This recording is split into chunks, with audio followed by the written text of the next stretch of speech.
So tonight I watched a comedy that I found on Netflix. It was not very good.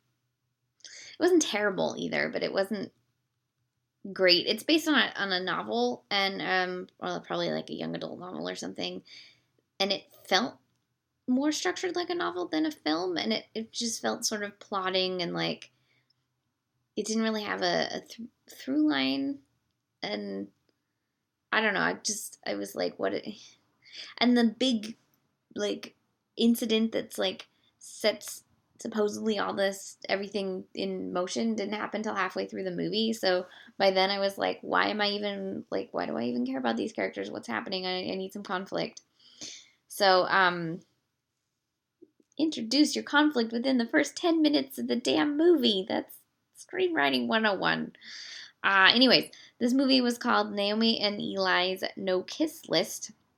Came out apparently in September, but I don't remember seeing it when I tweet all the tomato meters, so I know all the movies that are coming out, and I guess this never got a score, and so I didn't see it or something. I don't know. And I like tweet out on Fridays when movies are opening, and I don't remember this opening. Anyways, it opened in September, and now it's on Netflix. It was only on VOD. It opened at Outfest in July, and then it went on VOD in September, but somehow I missed it. Anyways, on Netflix, it was directed by Kristin Hanggi. She has two G's, Hanggi, Hanggi, who developed Rock of Ages, and she's also working with Amy Heckerling right now to turn Clueless into a musical. I'm excited for that. This was her second film, I guess. I haven't seen her first one, but I didn't think it was that great. It's just it's another one where the structure is just so off. But the performances weren't bad. It's about obviously Naomi and Ely, lifelong friends who live catty corner each other in an apartment complex in a co-op in New York, and they've known each other their whole lives, and they're very close, and they're in college now, and there's some previous strife before the action of the film wherein Naomi's father slept with one of Eli's mothers. He has two mothers. Eli's mothers are trying to work it out. Naomi's father left her and her mother, so there's some strife, but they're still friends. And they're going to college, but this is one of those movies where they're in college, but they never actually go to class. She goes to one class, but like you never see him go to class, and they never do any homework because apparently you can go to college and never ever do the 10 hours of reading per class that most classes make you do. But they have plenty of time to run around in vintage stores and trying on sunglasses and being twee. So the no kiss list is basically like dudes that neither of them can go after because that way they don't fight over a boy. Spoiler alert, they fight over a boy, but halfway through the movie. Obviously Eli is gay. She is on the fence about being okay with that. Not because she's not against gay people, she says, but because she's in love with him, which is like this whole thing. Although I've been there, so I know how that feels. Damn you gay men. I always fall in love with you. But what I liked about the movie was it showed this close friendship, and I felt like they were friends, and they had good friend chemistry. But what I didn't like, aside from the whole college not feeling like college thing, was that it focused a lot on the Naomi character and her various romantic exploits, and including eventually a new relationship for her that you think is probably going to work out.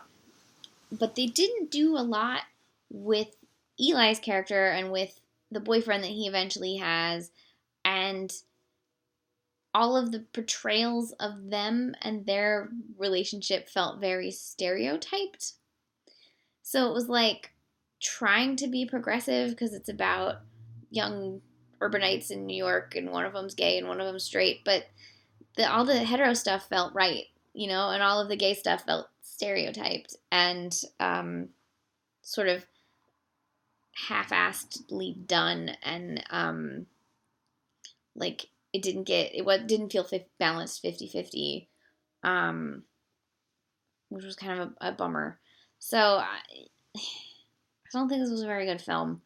But everyone was very attractive, so at least, in terms of exterior stuff, it looked nice. So if you want an alright film set in New York with college students who don't actually attend class, this is the film for you. It's on Netflix. It's called Naomi and Ely's No Kiss List. It's directed by Kristin Hanggi. And the screenwriters were Amy Andelson and Emily Meyer. I'm not sure what else they have done. The novel was written by Rachel Kahn and David Levithan. What else have they? They write YA fiction. So probably, they wrote Nick and Nora. One of them wrote Nick and Nora's Infinite Playlist. Or did they both? I don't know. I didn't see that one. The David Leviathan, whatever you say his name, he's done a lot, actually, as a writer. Oh, he also wrote Nick and Nora. Okay, well, I didn't see the Nick and Nora movie, so I don't know. Maybe, I don't know. It just didn't feel right. I didn't like it. Thumbs down. But it's on Netflix, so, whatever. Didn't cost me anything. This is rambling at the end. I'm just going to close it out with, and I'm going to hopefully fill December with some more, good films. I have a couple of things that I have on DVD from Criterion that I need to get through, and I will watch before the end of the year. Damn it. I will watch. Have a good night.